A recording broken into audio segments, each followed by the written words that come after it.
Selamat datang di Selamat datang di kajian internal Lingkar Dakwah Mahasiswa Indonesia Yogyakarta dengan tema bahasan tentang Sirah Nabawiyah, ya, dengan kitab panduan kitab Sirah Nabawiyah yang judulnya Sirah Nabawiyah karya Syekh Mustafa As-Sibai. Alhamdulillah, insya Allah kita akan ini pertemuan perdana untuk kajian internal ini dengan pembahasan Sirah Nabawiyah, ya. Dan insya Allah akan dibawakan oleh Ustadz kita, Ustadz Abu Ayyub, ya. Mungkin sedikit itu untuk pengantar untuk pertemuan perdana kali ini. Tanpa berpanjang lebar, langsung saja kami persilahkan kepada Ustadz Abu Ayyub untuk menyampaikan materi. Monggo, Ustadz. Ya. Bismillahirrahmanirrahim. Assalamualaikum warahmatullahi wabarakatuh. Waalaikumsalam warahmatullahi wabarakatuh. Alhamdulillah wassalatu wassalamu ala Rasulillah wa ala alihi wa sahbihi wa man wala. La haula wala quwata illa billah, ma ba'd.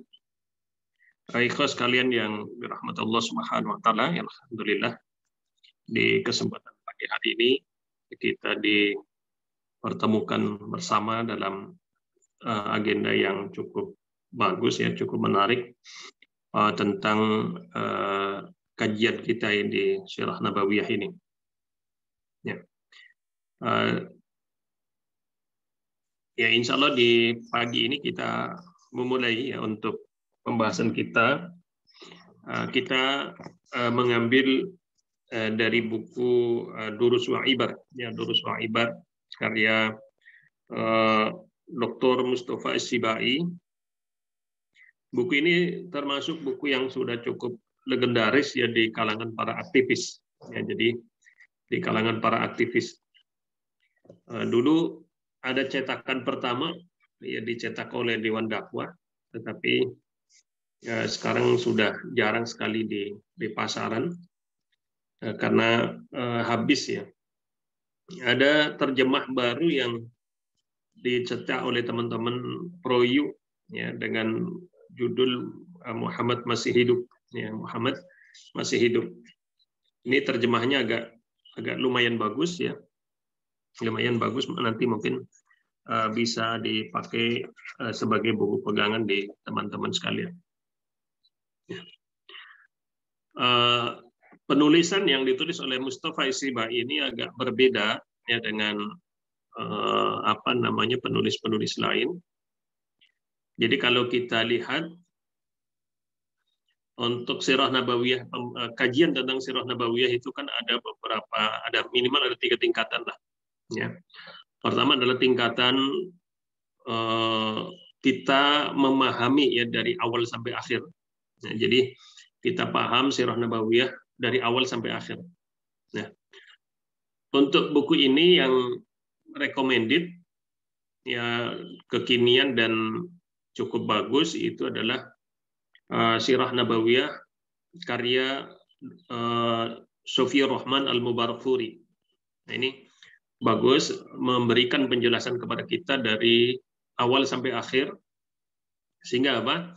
Sehingga kita punya wawasan dan wawasan, ya, yang utuh, ya, bagaimana sebelum, ya, bahkan dijelaskan tentang Jazirah Arab, ya, sebelum keislaman, bahkan sebelum manusia ada, ya, manusia ada masuk ke Jazirah Arab, nanti sampai peristiwa wafatnya Nabi Shallallahu Alaihi Wasallam.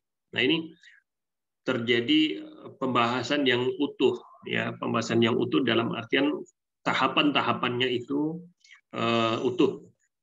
Ya, tentu kalau kesempurnaan tidak, ya, artinya tidak ada karya tulis yang sempurna, ya, karena memang yang sempurna cuma Al-Quran itu. Nah, ini bisa menjadi sebuah referensi, ya, artinya kita mudah mengkajinya dari awal sampai akhir dan kita punya pemahaman yang utuh tentang sirah nabawiyah. Kemudian yang kedua adalah setelah kita menyelesaikan sirah nabawiyah, fase ini kita bisa meningkat ya, mengkaji ulang, kita lebih membahas tentang fikih sirah nabawiyah, ya, fikih sirah nabawiyah. Nah, ini ada beberapa versi juga ya tentang fikih sirah nabawiyah. Ini untuk tahapan kedua ya. Jadi tahapan kedua fikih sirah nabawiyah itu kita bisa mengambil bagaimana sih mengambil pelajaran-pelajaran dari kajian sirah nabawiyah. Nah, jadi setelah kita memahami dari awal sampai akhir, kita bisa mengambil pelajaran-pelajaran yang kita ambil dari kajian sirah nabawiyah. Ya, misalkan tentang keputusan Rasulullah, tentang sikap Rasulullah, kemudian bagaimana Rasulullah menilai segala sesuatu atau terjadinya sebuah kejadian tertentu. Itu kita bisa dengan fikih sirah nabawiyah kita bisa melihat para ulama mengambil pelajaran dari sebuah sirah nabawiyah. Nah, dan kita juga bisa mungkin menerapkan bagaimana sih kaidah dalam mengambil pelajaran dari sebuah kisah di situ. Nah, kalau kemudian kita sudah masuk di level kedua ini, ya kita bisa naik lagi di level ketiga, yaitu adalah tentang penerapan sirah nabawiyah dalam kasuistik ya, dalam peristiwa-peristiwa tertentu ataupun kajian-kajian tertentu. Nah, misalkan kita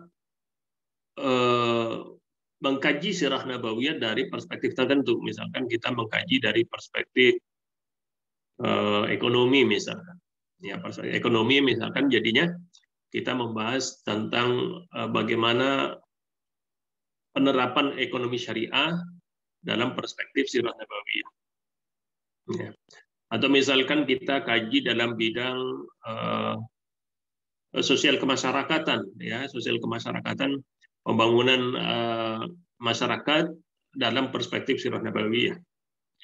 Atau kita membahas tentang bidang misalkan tentang bidang politik kekuasaan, ya, kita membahas tentang penerapan politik syariah dalam perspektif sirah nabawiyah.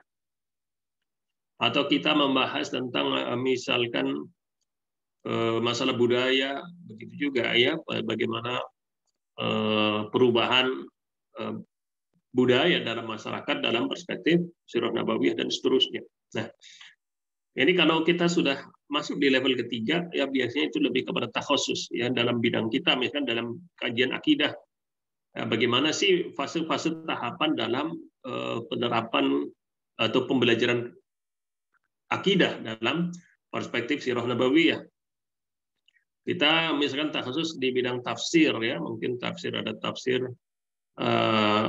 dalam lebih kepada tahapan-tahapan tafsir ya dalam perspektif sirah nabawiyah dan seterusnya. Nah, ini tahapan-tahapan yang ketiga. Sehingga kajian-kajian sirah nabawiyah ini menjadi kajian-kajian yang sangat menarik ya, sangat menarik. Dan kalau kita sudah masuk di level kedua, level ketiga itu biasanya kita sudah bisa menikmati asik dalam mengkaji sirah nabawiyah. Nah, kebanyakan teman-teman thalabul ilmi itu kadang mereka tidak fokus ya dalam kajian-kajian sirah nabawiyah. Ya, mereka tidak tuntas ya, tidak tuntas di dalam pembelajaran. Kadang level 1 saja kadang mereka nggak selesai ya. Mereka tidak mentargetkan selesai dalam level 1 sehingga selalu dibingungkan ya, ini. Jadi gini, faidah dalam kita mempelajari sirah nabawiyah misalkan di level pertama, pada saat kita membaca, kita mendengar misalkan tentang perang Uhud. Ya, perang Uhud, pada saat kita di level pertama kita sudah tahu perang Uhud itu nanti di tahun sekian. Ya, nanti setelah ini dan sebelum ini, nah kita minimal tahu seperti itu. Ya, bahkan kita berbicara tentang perang Mu'tah. Ya, perang Mu'tah itu terjadi kapan?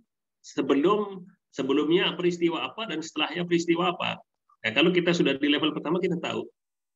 Ya, misalkan antara Fathu Mekah dengan perang, misalkan adalah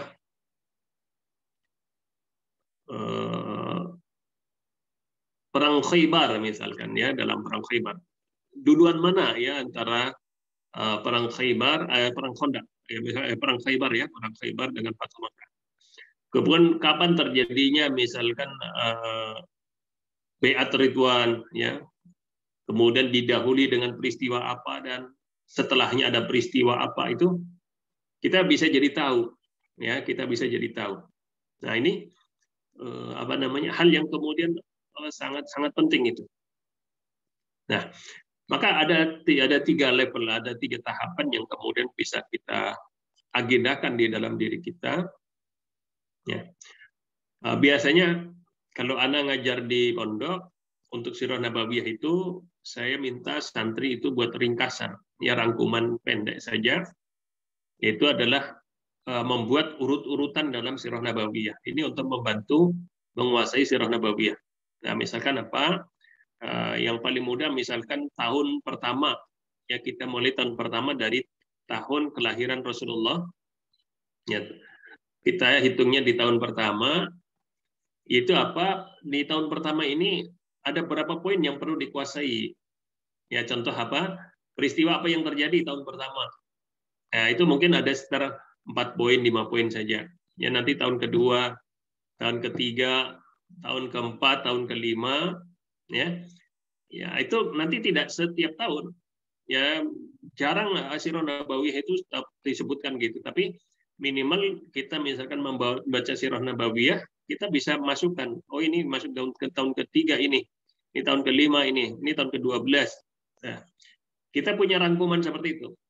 Setiap kita membaca kemudian bertemu dengan peristiwa Sirah Nabawiyah, kita bisa masukkan lagi di catatan buku kita. Oh, ternyata ini pelajaran diambil dari perang, misalkan dalam perang Uhud. Oh, ini masuk di tahun apa namanya, tahun ketiga kenabian, ya tahun ketiga kenabian. Jadi begitu, setiap kita bertemu dengan berbagai peristiwa, walaupun nanti kita belum masuk di level kedua dalam Sirah Nabawiyah, kita bisa memasukkan ya, masukkan pada peristiwa-peristiwa tahun ini. Nah, rangkuman seperti ini itu sangat membantu kita dalam penguasaan Sirah Nabawiyah. Ya, jadi lebih apa namanya, lebih kita membantu kita menguasai tentang Sirah Nabawiyah. Anda pernah temukan di kalau salah di Play Store ya, ada aplikasinya juga. Ya, di aplikasinya juga.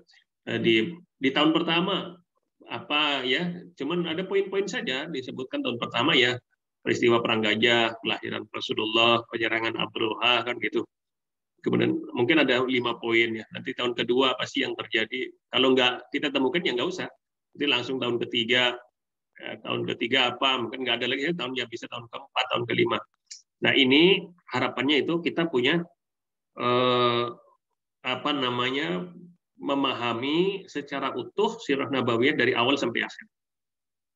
Kalau kita tidak seperti ini, kita tidak kuat ya penguasaan kita terhadap Sirah Nabawiyah itu.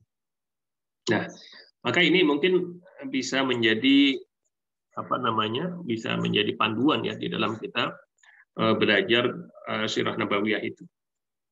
Nah, adapun durus wa ibar ini masuk di level kedua sebenarnya ya. Durus wa ibar itu adalah pelajaran-pelajaran dan ibrah-ibrah yang diambil dari Sirah Nabawiyah. Maka buku Durus wa ibar ini kita akan agak kesulitan membangun ya urut-urutan di dalam Sirah Nabawiyah kalau kita belum pernah membaca Sirah Nabawiyah. Ya, buku Durus wa Ibar ini memang lebih kepada Sirah Nabawiyah untuk para aktivis, ya bagaimana untuk menggelorakan semangat, ya, kemudian untuk semangat berdakwah, semangat berjuang, kemudian ya hal-hal yang sifatnya dengan pergerakan saja. Ya, ini durus wahibar. Nah, sehingga apa? Biasanya ini buku-buku untuk para kalau di dalam pergerakan itu namanya para muharrik, para mudarrib, para instruktur itu biasanya murabi senior ya, di saat melihat kelesuan ya, melihat kebosanan, kejenuhan, nah biasanya para murabi itu mengkaji beberapa ya mungkin peristiwa dalam apa sih yang perlu disemangati ya, ya biasanya mengambil dari durus wahibar. Nah ini buku tentang durus wahibar karya Mustafa As-Sibai di situ. Dan buku ini cukup tipis ya, cukup tipis tapi memang sangat bagus dalam kajian-kajian pergerakan Islam. Nah, kenapa saya memakai buku ini? Pertama, kita berharap ini menjadi support ya pada diri kita dalam dunia pergerakan ya, dalam dakwah. Sehingga di sisi lain juga kita sangat menekankan antum semua ya bisa punya buku Sirah Nabawiyah yang karya Sofiyur Rahman Al-Mubarakfuri. Itu kalau saya katakan itu buku wajib. Yaitu buku wajib, setiap muslim itu ya punya Sirah Nabawiyah. Ya jangan sampai kita orang muslim yang menjadikan Rasulullah sebagai teladan, ya jalan hidup beliau menjadi panduan jalan hidup kita. Kalau kita nggak punya bukunya, itu aneh itu. Yaitu hanya klaim pengakuan yang tidak rasional ya, tidak objektif juga. Ya. Maka itu karena itu buku wajib, bahkan orang awam pun ya harus punya itu, ya punya Sirah Nabawiyah Sofiyur Rahman Al-Mubarakfuri itu, karena memang itu sebagai bukti kalau kita memang menjadikan Rasulullah sebagai teladan dalam kehidupan.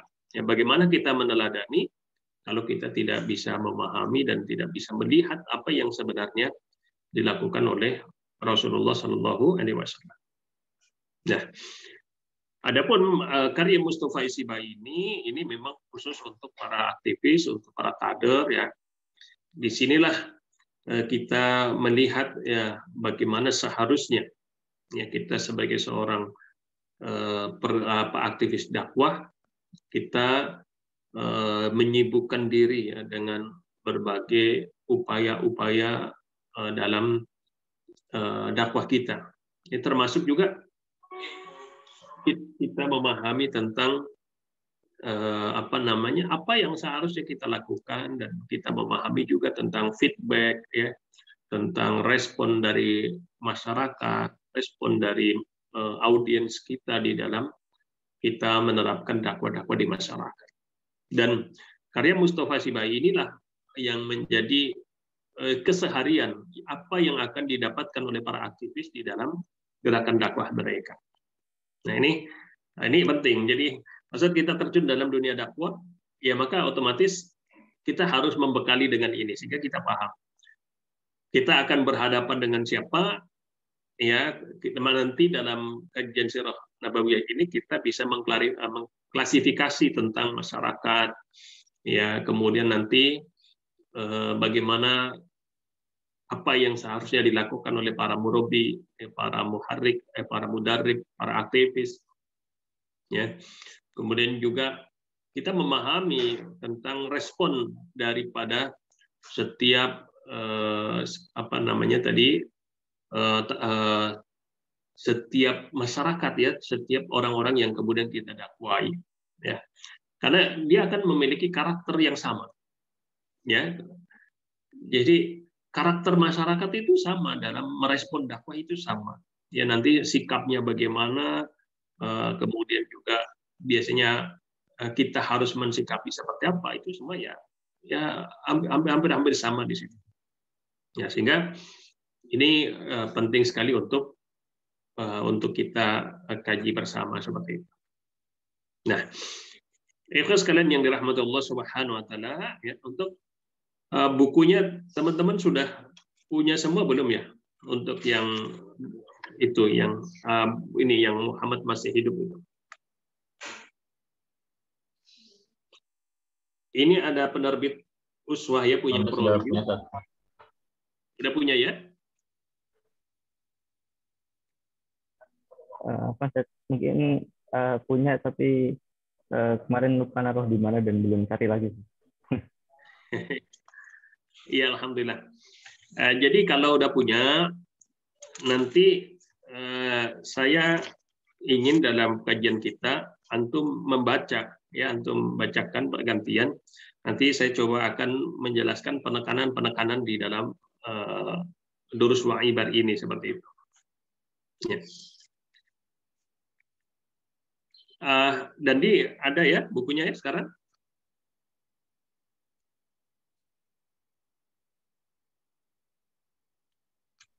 Coba Anda cari lagi dulu, Ustaz.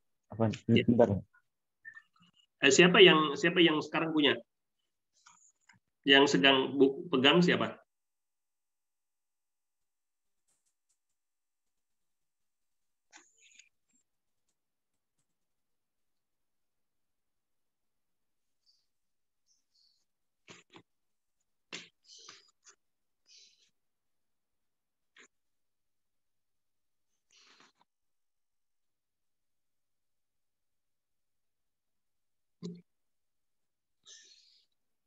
Ada di antara antum yang pegang sekarang? Ya. Kita langsung masuk aja di pendahuluan di halaman 19. Dandi bisa tolong dibacakan.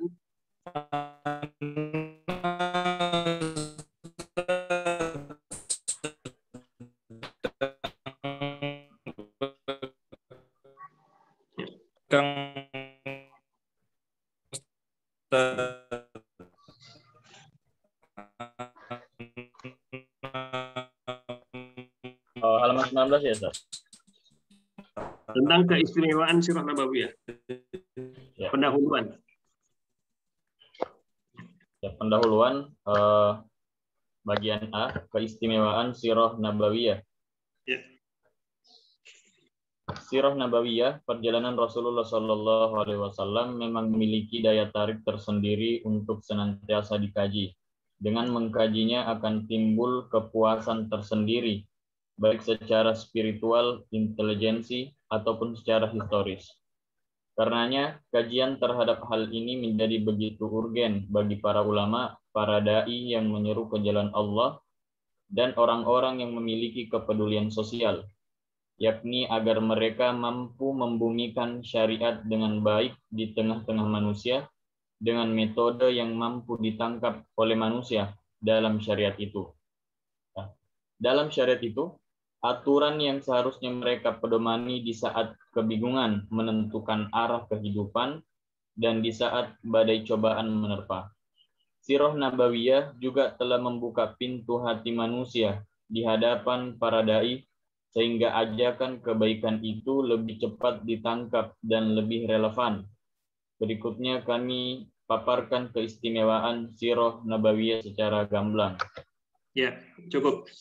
Jadi ikhwas kalian yang dirahmati Allah Subhanahu wa taala, jadi kita kembali bahwasanya Allah berfirman wa may yantiqu 'anil hawa. Apa yang diucapkan Rasulullah itu bukan dari pribadi beliau, itu adalah wahyu.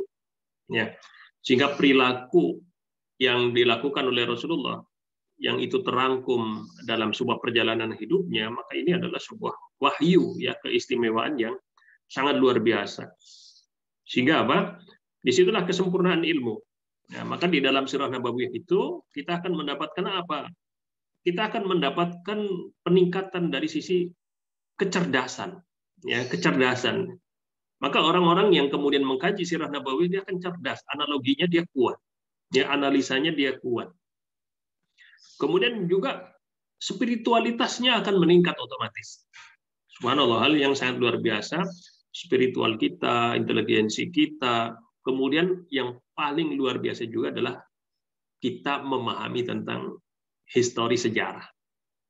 Nah, itu 3 kemampuan yang luar biasa yang dikuasai oleh orang-orang yang memahami Sirah Nabawiyah. Kecerdasan, yang kedua adalah kekuatan spiritual, ya, kemudian yang ketiga adalah sejarah.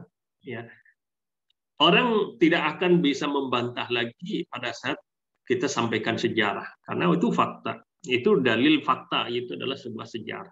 Nah ini hal yang kemudian penting, dan inilah yang terbaik yang harus diilmiki oleh seorang aktivis. Dia cerdas dalam membaca, kemudian cerdas dalam memberikan argumen, kemudian juga memahami tentang sejarah, sehingga dia bagaimana mensikapi segala sesuatu itu sangat penting seperti itu. Kemudian kalau yang lainnya ada gantian di keistimewaan yang pertama, bisa dibacakan?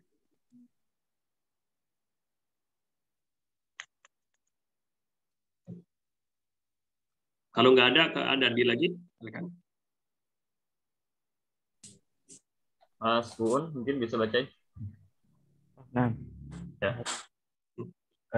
Pertama, catatan perjalanan hidup Nabi SAW merupakan catatan sejarah paling valid di antara sekian banyak sejarah para nabi yang diutus, atau di antara sekian banyak biografi para pembaharu yang populer.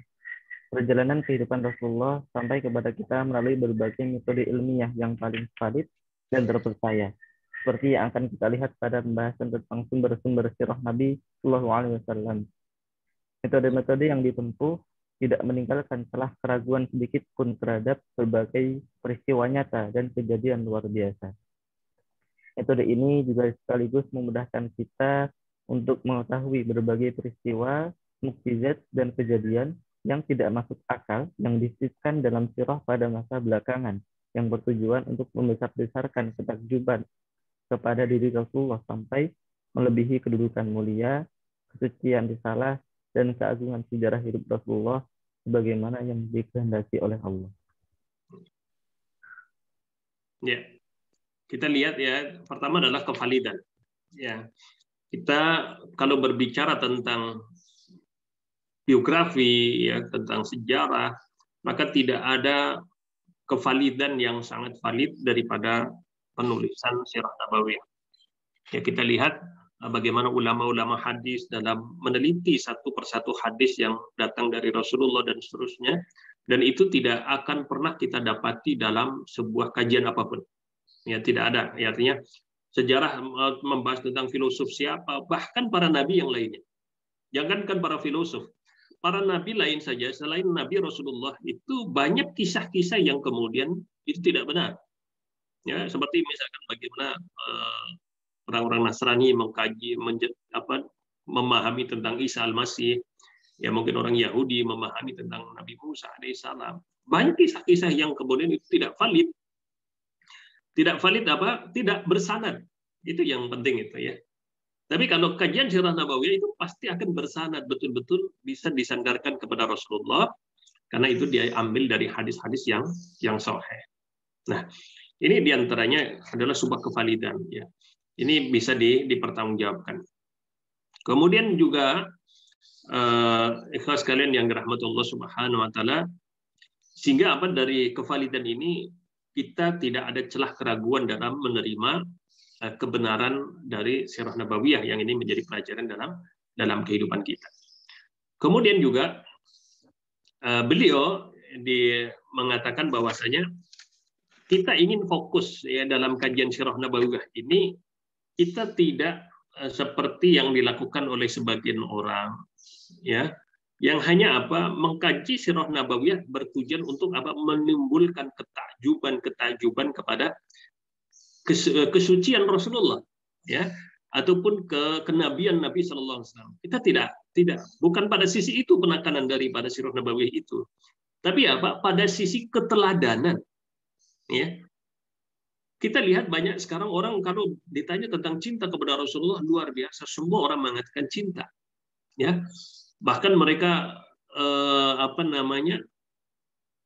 menurunkan kecintaan itu kepada para ulama, kepada para kiai, kepada para tokoh, sehingga kemudian yang timbul adalah sebuah pengagungan yang kemudian luar biasa.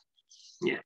Tapi pada saat kita lihat bagaimana penerapan sirah nabawiyah atau sunnah Rasul dalam kehidupan sehari-harinya, kita tidak melihat hal ini nampak pada diri-diri mereka itu. Ini kan berarti ada sebuah ya ada sesuatu yang salah di situ, disorientasi dalam kita mengkaji sirah nabawiyah, sehingga timbul pengagungan-pengagungan kepada kecintaan, dan seterusnya. Tapi kalau kita berbicara tentang bagaimana hakikat daripada keteladanan itu, kita tidak dapatkan. Ya, sehingga banyak orang mengaku begitu cinta kepada Rasulullah, tetapi tidak menerapkan kehidupan Rasulullah dalam kehidupan sehari-harinya. Maka ini yang kita katakan dengan disoriented. Nah, dan kita tidak akan mengkaji sisi ini. Kenapa? Karena sisi-sisi ini itu bagian dari sirah nabawiyah, tetapi bukan menjadi penekanan utama. Karena penekanan utama adalah seperti ayat mengatakan in kuntum tuhibbunallah fattabi'uni, ya. Kalau engkau memang betul cinta kepada Rasulullah, cinta kepada Muhammad, maka apa? Fattabi'uni, ya, cinta kepada Allah, maka ikuti ya apa yang datang dari Rasulullah, terapkan dalam kehidupan sehari-harinya itu. Ya, misalkan begini ikhwan sekalian. Kita lihat kalau kita baca sirah nabawiyah, hampir seluruh buku sirah nabawiyah itu akan kita simpulkan pada sebuah kesimpulan. Yang pertama, pribadi Rasulullah itu seperti memainkan peran apa dalam sirah nabawiyah. Ya. Jadi teman-teman kalau baca sirah nabawiyah, maka apa? Akan melahirkan sebuah kesimpulan bahwasanya peran apa sih yang paling menonjol dalam diri Rasulullah Sallallahu Alaihi Wasallam. Ya. Maka yang akan paling menonjol pada diri Rasulullah pertama adalah keteladanan, yaitu tentang kepemimpinan, tentang leadership. Ya, tentang leadership, tentang kepemimpinan, tentang ahli strategi perang, ya, tentang seorang pelatih, ya. Diri inilah yang akan paling menonjol setiap antum membaca apapun sirah nabawiyah. Sehingga dalam sirah nabawiyah akan selalu pasti membahas tentang apa? Kepemimpinan Rasulullah sebagai seorang panglima perang. Perang ini selalu akan dikaji di situ. Sehingga apa? Ini akan kita lihat ya. Kita akan melihat sesuatu yang kurang tepat, ya, pada sebagian masyarakat, ya, yang mereka kemudian mereka cinta kepada Rasulullah, mereka mengkaji sirah nabawiyah, tetapi kemudian tidak menimbulkan keteladanan di dalam sebuah leadership kepemimpinan itu. Padahal peran paling penting pada diri Rasulullah paling dominan adalah kepemimpinan. Ya. Tapi kenapa kemudian kok kita tidak mengambil meneladani peran kepemimpinan, padahal itu adalah hal yang terbesar di dalam diri Rasul Shallallahu Alaihi Wasallam. Nah ini penting sehingga tidak disoriented di dalam kita kemudian mengkaji sirah nabawiyah. Ya. Kemudian seterusnya gantian kalau ada yang bisa baca lagi silahkan. Biar tidak mengantuk, ya saya ke depan terus, jadi antum harus pegang buku, antum bacakan, saya lebih kepada penekanan itu. Ya. Keistimewaan dari validitas sejarah kenabian adalah keabsahannya yang tidak diragukan lagi. Hal ini tidak sama dengan apa yang terdapat di dalam kisah perjalanan rasul-rasul terdahulu. Misalnya peristiwa-peristiwa yang terdapat pada biografi Musa alaihissalam. Menurut kami telah tercampur dengan kebohongan dan penyimpangan. Lagi pula kita tidak bisa berpegang pada informasi yang disampaikan Taurat sekarang ini untuk mendapatkan sejarah yang benar tentang Nabi Musa alaihissalam. Banyak kritikus Barat yang mulai meragukan beberapa kisah-kisahnya. Bahkan sebagian mereka menetapkan bahwa beberapa kisahnya tidak ditulis pada zaman Musa alaihissalam saat masih hidup, tidak pula dalam waktu dekat setelah wafatnya. Akan tetapi ditulis jauh setelah wafatnya tanpa diketahui siapa penulisnya. Ini saja sudah cukup untuk meragukan kebenaran sejarah Musa alaihissalam seperti yang tertuang dalam Taurat. Oleh karena itu, umat Islam hendaknya tidak mempercayai kebenaran biografinya, kecuali dari sumber yang terdapat dalam Al-Quran dan Sunnah Nabi yang benar. Ya, ini luar biasa ya. Kisah Nabi Musa saja, para tokoh-tokoh gereja saja mereka mempertanyakan itu. Kapan ditulis itu? Nah, itu kan masalah besar itu ya. Itu hal yang kemudian menjadi masalah besar. Sehingga kemudian kisah-kisah yang kemudian disampaikan dalam metodologi mereka itu tidak akan menanamkan sebuah keyakinan yang kuat di dalam umatnya itu. Nah, pada saat kita sentil saja, dari mana kisah ini, kapan kisah ini ditulis, itu langsung menimbulkan keraguan di dalam diri mereka itu. Nah, ini padahal kisah Nabi Musa alaihissalam. Bagaimana dengan kisah-kisah keteladanan yang lain? Ya, tentu lebih parah lagi kan seperti itu. Nah, kemudian ikhlas kalian yang dirahmati Allah Subhanahu wa taala, sehingga kita umat Islam itu kita tidak perlu lagi mengkaji Nabi Musa alaihissalam dalam kajian-kajian mereka, ya. Kenapa? Karena itu tidak bisa dipastikan kebenarannya. Ya, maka kita membaca, mengkaji tentang kisah Nabi Musa alaihissalam dalam perspektif Islam. Kenapa?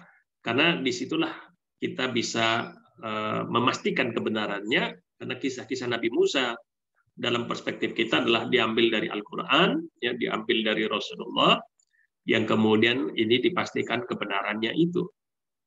Sehingga kemudian dalam fakta realitanya terjadi perbedaan bagaimana kisah Musa menurut Taurat dan bagaimana kisah Musa menurut Al-Quran. Itu menjadi sebab perbedaannya di mana? Ya adalah kevalidan daripada kisah tersebut.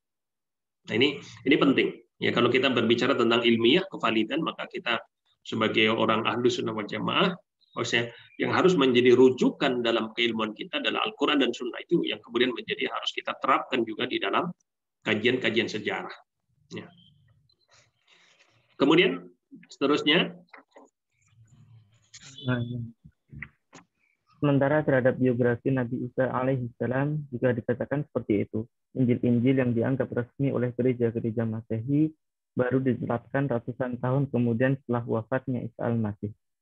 Saya telah berusaha, namun tidak disertai dokumen ilmiah, menyebutkan ratusan Injil yang tersebar di tangan para pemeluk agama Masehi dewasa ini. Kemudian penisbatan Injil-Injil itu kepada para penginjilnya tidak dikuatkan melalui penelitian ilmiah yang bisa diterima oleh rasio. Jadi Injil-Injil tersebut tidak diriwayatkan melalui rantai transmisi yang bersambung kepada penulisnya.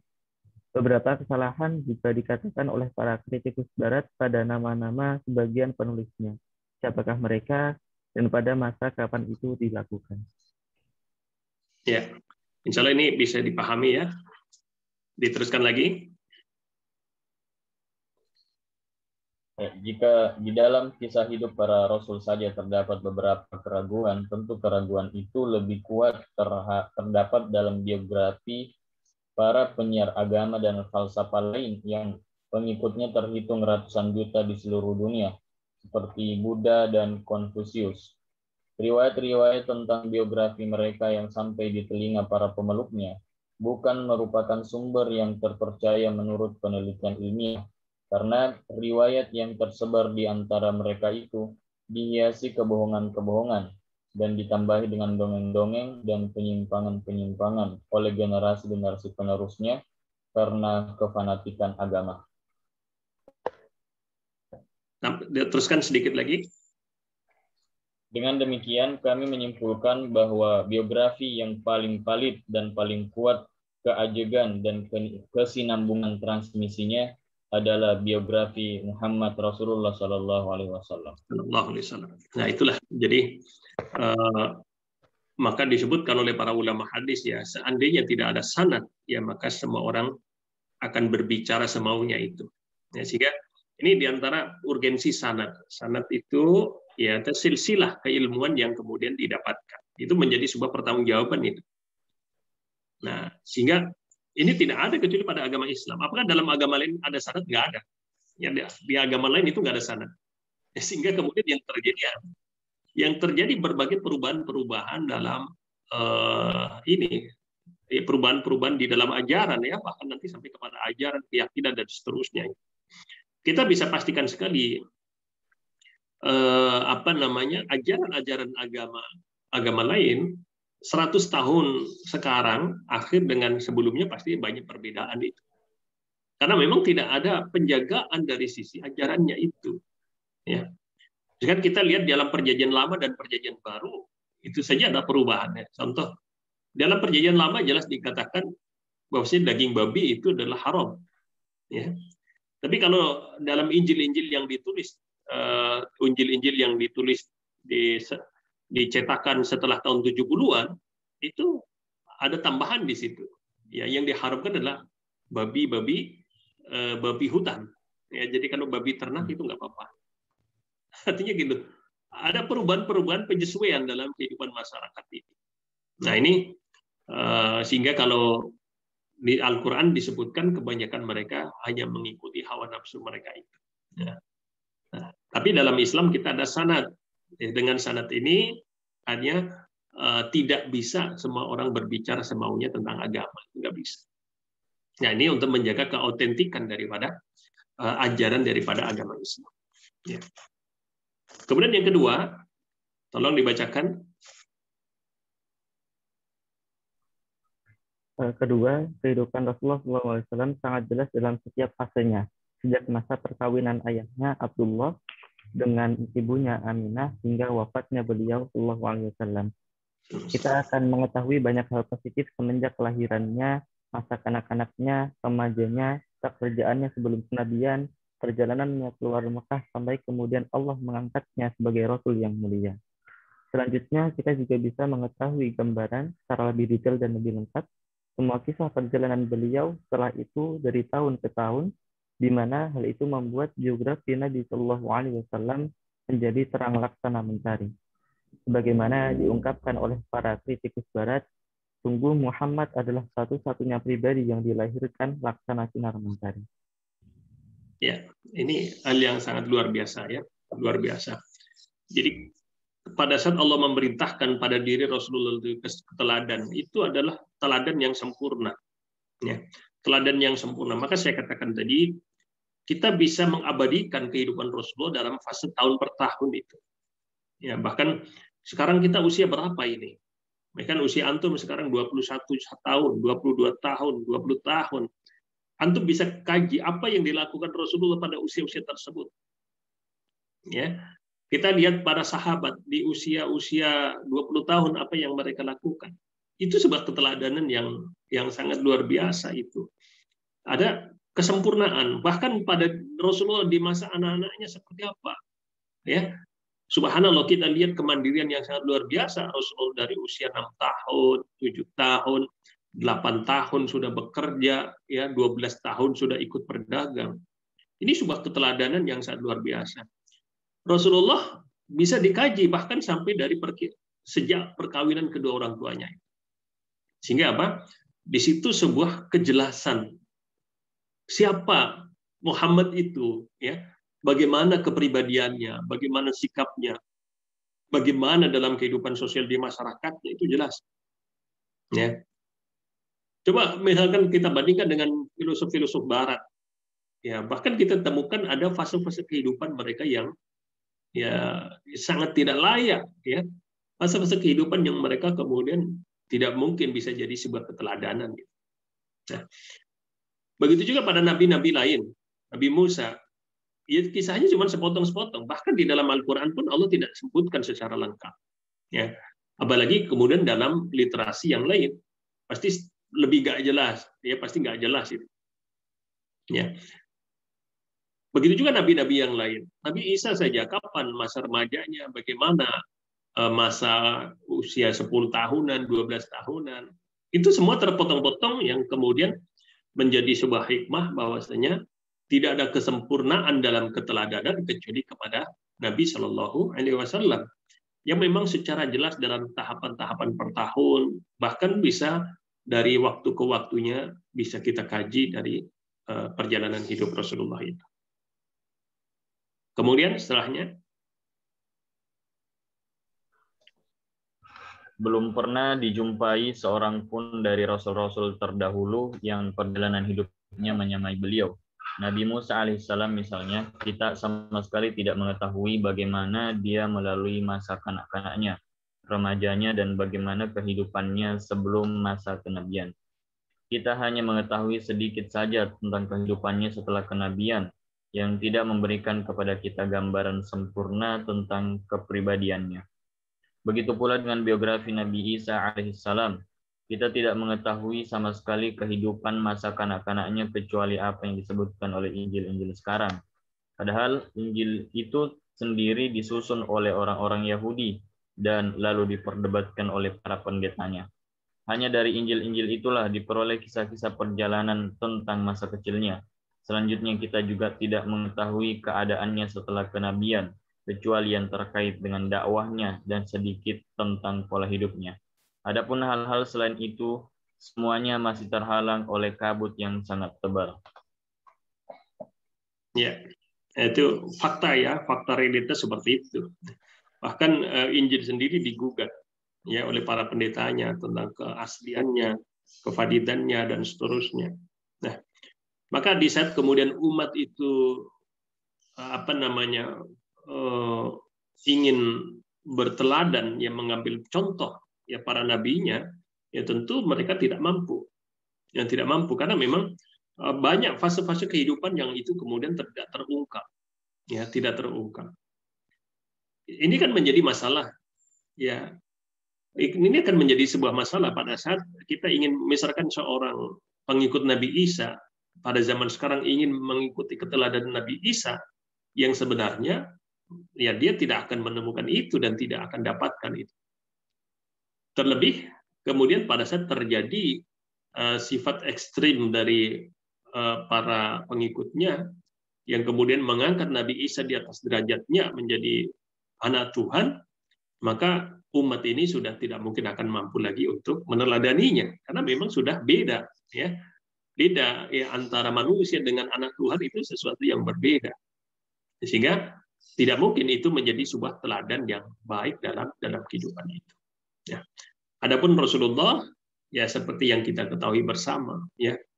Bahkan saya katakan apapun profesi kita, kapanpun kita, bagaimanapun kondisi masyarakat kita temukan keteladanan itu pada diri Rasulullah.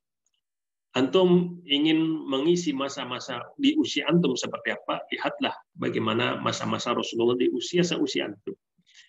Pada saat antum masuk dalam dunia keluarga, bagaimana berkeluarga yang baik, ada keteladanan Rasulullah sebagai seorang kepala rumah tangga. Antum ingin menjadi seorang pedagang, ada pada diri Rasulullah keteladanan dalam perdagangan. Antum ingin menjadi politikus, pada diri Rasulullah adalah seorang politikus yang adil, yang sempurna. Pada saat antum ingin menjadi seorang pemimpin, maka Rasulullah adalah pemimpin terbaik, dan darinya inspirasi kepemimpinan yang terbaik kita dapatkan. Subhanallah, artinya dalam seluruh aspek kehidupan kita itu ada keteladanan pada diri Nabi Shallallahu Alaihi Wasallam. Nah, maka pada saat kita juga dalam sisi lain kita mendakwahkan sunnah, kita mendakwahkan tentang kehidupan Rasulullah, itulah betul-betul kita mendakwahkan kepada sebuah kesempurnaan itu. Nah, itu mendakwahkan sebuah kesempurnaan yang sangat luar biasa. Kemudian seterusnya.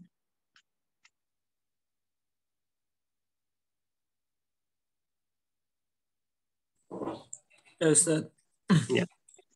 Lantas, dari mana sumber-sumber sirah yang benar ini mendapatkan secara akurat informasi tentang kehidupan pribadi Rasul kita? Misalnya cara beliau makan, berdiri, duduk, berpakaian, bersikap, bertindak, berucap, cara berinteraksi dengan keluarganya, beribadah, melakukan salat, dan bergaul dengan para sahabatnya. Bahkan lebih dari itu, diketahui pula riwayat hidupnya yang menyebutkan jumlah rambut-rambut putih yang ada di kepala dan jenggot Nabi Shallallahu Alaihi Wasallam. Iya, subhanallah ya, artinya luar biasa. Ya, dikatakan oleh Anas bin Malik, kami bisa menghitung berapa uban Rasul Shallallahu Alaihi Wasallam. Subhanallah, artinya sampai seperti itu, sampai hal sekecil itu pun ya, ada pada diri Nabi Sallallahu Alaihi Wasallam. Artinya diketahui oleh para sahabat. Ya, jangankan makannya Rasulullah, jangankan berpakaiannya Rasulullah, jangankan bertutur katanya Rasulullah, sampai rambutnya saja itu diteliti oleh para sahabat. Begitu perhatian luar biasa sahabat itu. Ya, sehingga tadi dalam seluruh aspek kehidupan kita temukan pada diri Rasulullah adalah sebuah kesempurnaan. Ya. Kita dari mana kita mendapatkan itu? ya dari sahabat-sahabat yang kemudian hidup seharian bersama Rasulullah, yang hidup bersama di rumahnya Rasulullah seperti Anas bin Malik, yang hidup diasuh langsung oleh Rasulullah dari Ali bin Abi Thalib, ya, dari sahabat yang senantiasa menyertai, ada Abu Bakar, ada Umar dan seterusnya, ya. Ada sahabat bahkan dalam setiap waktunya, ada Abu Hurairah yang senantiasa membukukan ucapan, perbuatan, penetapan Rasulullah, ya, dan seterusnya. Itu semua diabadikan. Dan sampai hari ini kita masih dapatkan itu. Ya. Maka tidak ada sebuah kevalidan ya tentang sebuah sejarah kehidupan manusia yang melebihi daripada sejarah kehidupan daripada Nabi Shallallahu Alaihi Wasallam yang penuh dengan keteladanan, kesempurnaan ya dari kehidupan manusia yang kemudian menjadi teladan bagi kita semua. Nah, jadi ikhwas sekalian yang dirahmati Allah Subhanahu Wa Taala, ini tentu menjadi hal yang sangat luar biasa. Bagaimana sirah nabawiyah itu memiliki keistimewaan yang tidak mungkin dimiliki oleh biografi manusia yang lain selain Nabi Shallallahu Alaihi Wasallam. Ya, mungkin ini dulu ikhwas sekalian sebagai muqaddimah ya untuk kajian kita keistimewaan daripada sirah nabawiyah. Kalau ada yang mungkin perlu ditanyakan, kami persilahkan. Nah, silahkan kalau ada yang perlu ditanyakan. Ya, silakan ya Pak yang mungkin punya sesuatu yang ingin ditanyakan, silakan.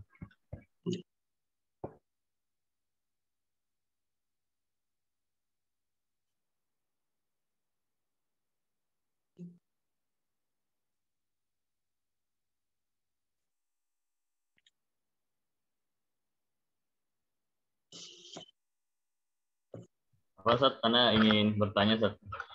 Ya, silakan. Untuk sifat apa namanya keteladanan ini kan Rasulullah SAW itu seorang laki-laki. Nah, bagaimana apakah keteladanan itu juga berlaku secara umum baik laki-laki maupun perempuan? Ya, nah, jadi yang pertama adalah Rasulullah keteladanan ya secara umum untuk manusia dan jin. Ya, untuk manusia dan jin. Jin pun dia harus berteladan kepada Rasulullah. Pada saat hadis-hadis Rasulullah yang menyebutkan, menganjurkan kita untuk meneladani itu berlaku secara umum. Ya, seperti sallu kama ra'aitumuni usolli.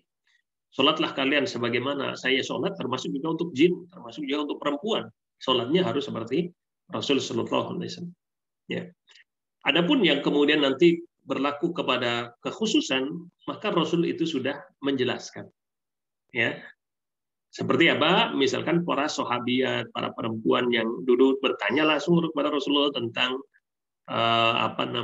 tentang hal yang berhubungan dengan masalah kewanitaan. Ya, khusus perkara yang berhubungan dengan wanita, maka dijelaskan oleh Rasulullah. Kemudian juga misalkan tentang bagaimana pakaian perempuan, ya itu juga sudah dijelaskan oleh Rasulullah. Ya, jadi secara umum pertama Rasul adalah teladan bagi seluruh manusia dan jin, ya. Adapun yang itu berhubungan dengan kekhususan-kekhususan, misalkan kekhususan bagi perempuan dan seterusnya, itu juga sudah dijelaskan di dalam hadis-hadis tentang kekhususan-kekhususan tersebut. Ya, sehingga di sini kita juga jelas. Dan sampai hari ini pun kita belum pernah dapatkan perempuan kaum wanita kebingungan dalam meneladani Rasulullah. Kita belum pernah dapatkan itu. Ya, artinya apa? Semua itu mereka dapatkan secara sempurna. Bagaimana menjadi seorang istri solehah, ya, bagaimana menjadi seorang pedagang perempuan, ya, bagaimana menjadi seorang wanita, ya, yang kemudian diridhoi oleh orang tuanya, dicintai oleh suaminya dan seterusnya. Kita temukan mereka bisa mewujudkan itu dengan keteladanan yang datang dari Nabi Shallallahu Alaihi Wasallam. Jadi secara fakta, kaum muslimah tidak pernah merasa bingung, tidak pernah merasa susah dalam menginginkan bagaimana wanita yang menjadi wanita yang diinginkan oleh syariat ini. Ya. Allah alam bisawab. Ya. Silakan mungkin kalau ada lagi. Afwan Ustaz, sedikit bertanya Ustaz. Monggo. Kalau tadi kan disebutkan bahwa kisah-kisah yang tertulis bagi nabi-nabi yang lain itu diragukan kebenarannya begitu. Nah, kemudian bagaimana mensikapi banyaknya penjelasan kisah-kisah yang terhadap nabi-nabi yang dulu, Ustaz. Seperti misalkan ada Ustadz, ya kita kenal semuanya Ustadz Adi Hidayat begitu, Ya. menceritakan dengan rinci beserta kitab-kitabnya dan seterusnya. Nah itu bagaimana Ustadz kita mensikapi kisah-kisah yang tertulis? Ya, jadi untuk kisah-kisah kita kan punya literasi sendiri ya. Kita umat Islam lah. Ada misalkan kalau kisah para nabi ada Qasasul Anbiya, ya. Ada kemudian juga ada Bidayah wa Nihayah ditulis Ibnu Katsir. Ya, kita di tengah-tengah umat Islam banyak ahli-ahli sejarah, mu'arrikh, ada ahli sejarah yang kemudian diterima oleh umat Islam. Misalkan contoh siapa? Ibnu Katsir. Ibnu Katsir ini diterima oleh seluruh mazhab. Ya, diterima oleh seluruh umat Islam. Nah, maka kita bisa membaca kisah-kisah para nabi dari Bidayah wa Nihayah yang ditulis oleh Ibnu Katsir. Ya, hanya kita mencukupkan dari ulama-ulama kita ya yang menulis ya tentang tentang kisah-kisah tersebut, karena ya selama ini track recordnya ya tidak ada misalkan orang kok mempertanyakan ya tentang Ibnu Katsir, kan nggak ada di tengah-tengah umat kita. Ya, bagaimana beliau merujuk dari Al-Quran, merujuk dari kisahnya para sahabat, bagaimana disebutkan. Nah, maka ini kita bisa terima di situ. Ya. Kemudian ini ikhwas kalian yang dirahmati Allah SWT, ada yang perlu menjadi catatan. Ya. Kisah itu adalah sebuah rangkaian dari peristiwa. Ya, kisah itu adalah sebuah rangkaian dari berbagai peristiwa, dari satu peristiwa ke peristiwa yang lain. Nah, kalau kita lihat di dalam hadis, kan tidak ada satu hadis menjelaskan proses lahirnya Rasulullah sampai wafatnya Rasul dalam satu hadis. Ada tidak? Tidak ada. Tidak ada. Maka hadis itu hanya menjelaskan tentang peristiwa ini dalam, misalkan dari pakaian saja, minum saja, usia dagang Rasulullah, itu potongan-potongan gitu. Nah, bagaimana merangkai satu hadis-hadis ini menjadi sebuah kisah yang bersambung. Nah, itulah yang kemudian maka di dalam ada ya, saya pernah ada kuliah Sirah Nabawiyah, ada dosen dari kalau nggak salah dari Mesir ya. Beliau mengatakan tidak ada buku Sirah Nabawiyah yang di dalamnya tidak ada kisah doifnya. Jadi seluruh buku sirah itu pasti ada kisah doif. Kenapa kisah doif di situ? Karena itu dibutuhkan untuk merangkai dari satu hadis ke hadis lain. Itu harus dipahami itu. Sehingga apa yang ditulis itu menjadi mengalir ya, sehingga menjadi sebuah untaian sejarah yang mudah dipahami. Ya. Tetapi kisah yang doif itu tidak berhubungan dengan substansi daripada syariat Allah Subhanahu wa taala, tidak berhubungan dengan substansi akidah dan itu tidak. Itu Itu dibutuhkan adalah untuk menjadikan hadis-hadis ini bisa mengalir menjadi sebuah kisah yang mudah dipahami, dicerna oleh umat. Nah, maka semua buku tarikh, semua buku sirah itu, semua buku yang menjelaskan tentang sejarah pasti berbeda dengan Sahih Bukhari, pasti berbeda dengan Sahih Muslim yang itu artinya ittafaq ya, kaum muslimin sepakat itu sahih. Ya. Nah, di sini kita harus paham. Sehingga mungkin saja ada ustadz yang kemudian menukil dari kitab ini tentang kisah kisah ini, kemudian mungkin di perselisihan, ini yang disampaikan ustadz ini dhaif ya. Nah, itu kalau kita memahami itu, kita nggak akan mempermasalahkan itu. Artinya kita mensikapi dengan biasa saja. Ya, karena jangankan buku sirah, buku zikir saja, kitab adkar, itu tidak ada satupun kitab adkar, kitab yang menulis tentang zikir-zikir Rasulullah itu, kecuali ada hadis dhaif. Kecuali ada hadis dhaif. Kan gitu ya. Cuman kan kita sudah diajari, kenapa di situ harus ada, pasti ada hadis dhaif di situ. Yang pertama, itulah sebagai sebuah kebenaran yang datang dari Allah, tidak ada buku yang sempurna kecuali Al-Qur'an. Nah, itu harus dipahami ya. Jadi tidak ada buku yang sempurna kecuali Al-Qur'an, sehingga seluruh buku apapun pasti ada kekurangan. Nanti kalau buku itu sempurna, Al-Qur'an nggak relevan lagi. Al-Qur'an dipertanyakan nanti. Ya, sehingga semua buku yang menulis pasti itu ada kekurangan karena itu bukan wahyu, bukan dari Al-Qur'an. Kemudian yang kedua, ya tadi kita bisa menerima Yang kedua, kenapa kadang ada hadis dhaif di situ adalah biasanya seperti Bulughul Maram. Bulughul Maram, kenapa Bulughul Maram itu ada hadis dhaifnya? Ya apa Ibnu Hajar itu tidak tahu itu hadis dhaif. Kalau sudah tahu tetap dicantumkan, disitulah untuk mengedukasi kita agar masyarakat tahu kalau ini hadisnya dhaif. Ya. Kalau disebutkan kita jadi nggak tahu ternyata hadis itu dhaif. Kenapa kita jadi tahu ini hadis dhaif? Karena dituliskan itu adalah hadis dhaif. Sehingga tetap perlu untuk dicantumkan. Ya. Kemudian yang ketiga dalam akidah kita, dalam keyakinan kita diajar bahwasanya kita bisa menerima hadis dhaif dalam apa? Dalam fadhailul amal, yang itu sifatnya adalah motivasi-motivasi untuk kita beramal. Ya, itu nggak ada masalah. Sehingga motivasi-motivasi untuk orang beramal itu tidak berhubungan dengan substansi keyakinan. Ya, hal yang sifatnya prinsipal yang itu tidak boleh salah dalam umat Islam. Ya, maka motivasi-motivasi, dorongan-dorongan untuk beramal itu sesuatu yang dibolehkan. Nah, sehingga tadi dalam hal seperti ini kita harus memahami sehingga apa tadi kita bisa mensikapi segala sesuatu tadi. Bukan Ustadz ini kok menyampaikan kisahnya nggak ini, jadi kita tahu. Oh ternyata memang itu kadang dibutuhkan untuk apa? Untuk menjadikan hadis itu bisa menjadi sebuah alur cerita yang mudah untuk dipahami. Ya, bahasa saya itu kadang hadis itu perlu kita bumbui, bukan untuk menambah mengurangi, tetapi untuk mudah dipahami oleh masyarakat. Ya, mudah dipahami oleh masyarakat. Maka coba antum kalau menyampaikan pengajian, menyampaikan sebuah kisah, kok cuman hadis riwayat ini aja, ya masyarakat nggak ataupun audiens susah untuk memahami karena itu tidak mengalir menjadi sebuah alur kisah. Nah, maka di situ dibutuhkan ada kemampuan kita untuk mengalirkan kisah itu sehingga itu mudah untuk dipahami. Adapun kita kalau merujuk langsung ke misalnya ke Injil dan seterusnya, maka kita tidak perlu tadi ya, karena memang secara fakta pendeta-pendeta gereja saja mempertanyakan penulis-penulis Injil kan gitu. Mereka sendiri berselisih mempertanyakan gitu.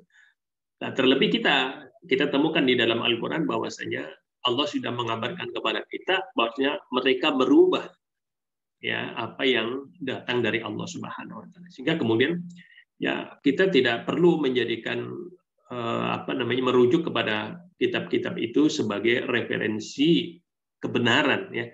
Kalau untuk sebagai pembanding ini bolehlah kita membaca. Tapi untuk itu menjadi patokan kebenaran tentu kita tidak mungkin. Karena Al-Qur'an sudah mengatakan mereka telah merubah apa yang telah diturunkan oleh Allah Subhanahu wa taala dengan tangan-tangan mereka itu. Ya. Allah alam bishawab.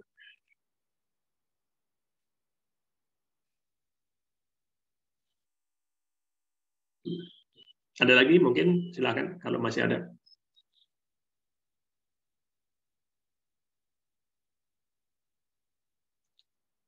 Mungkin cukup ya untuk pagi ini 1 jam lewat ya, alhamdulillah. Mungkin itu ikhwas sekalian yang dirahmati Allah Subhanahu wa taala apa yang bisa kita bahas kesempatan pagi hari ini. Saya kira itu menarik sekali nanti kalau kita sudah masuk dalam pembahasan Sirah Nabawiyah ini. Dan saya berharap sekali antum semua memegang bukunya ya, kita nanti bisa tuntaskan untuk kajian ini sehingga kita terus bisa mengambil faidah pelajaran dari apa yang kita bahas setiap paginya. Mungkin itu dari ana, kurang lebihnya mohon maaf. Dari ana saya cukupkan. Subhanakallahumma bihamdik, asyhadu an la ilaha illa anta, astaghfiruka wa atubu ilaik. Assalamualaikum warahmatullahi wabarakatuh. Waalaikumsalam warahmatullahi wabarakatuh.